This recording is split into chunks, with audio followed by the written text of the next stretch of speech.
Can we just collectively agree that adulthood is weird? Because I feel like one day we're all children playing outside, just existing, having fun, not really thinking about the future.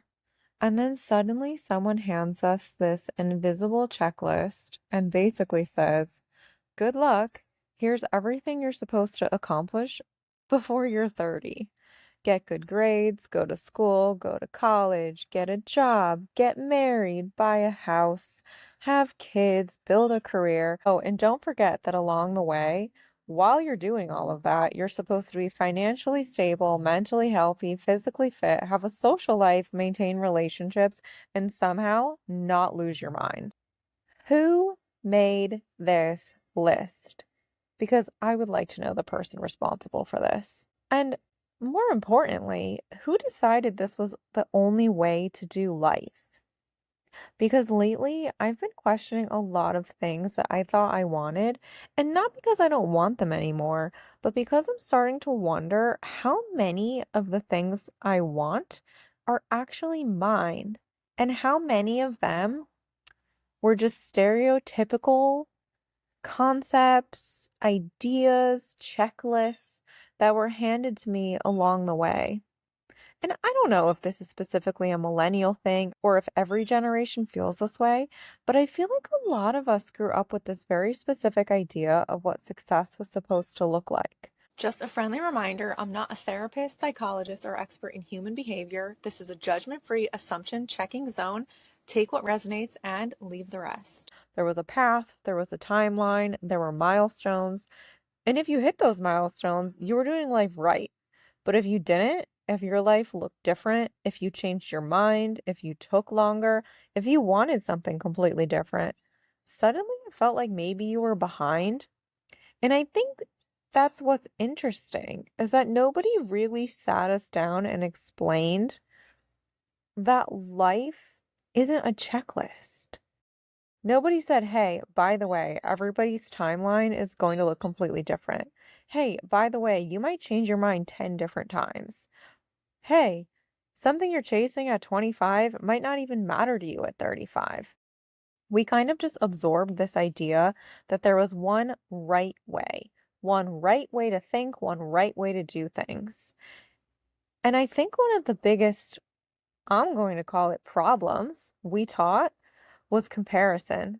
Because somewhere along the way, we started believing that life was a competition. Like if someone got something we wanted, there was less available for us. If someone else succeeded, somehow we were behind. If someone else got the opportunity we wanted, we missed our chance. No one ever said, hey, just so you know, if your friend succeeds, that means there's less success left for you. But somehow that's the feeling we grew up with. Like there were limited spots, limited opportunities, limited dreams. And now social media has taken that feeling and completely amplified it. Because when I was growing up, comparison was usually with the people around me, your classmates, your friends, people you actually knew. Now people are comparing themselves to millions of strangers before they've even had breakfast. When you wake up in the morning, you open your phone and immediately see someone younger than you who bought a house, started a business, got engaged, traveled the world, changed their life, and somehow looks perfect while doing it. And then your brain immediately goes, okay, cool. What am I doing? And I think that's such a human reaction, but we need to start asking ourselves, are we actually unhappy with where we are? Or am I unhappy because I'm looking at someone else's life? Those are two very different things. And what's really interesting to me is that I see this happening with younger generations too. It's no secret, I teach ballroom dancing, and I teach children and adults ballroom dancing.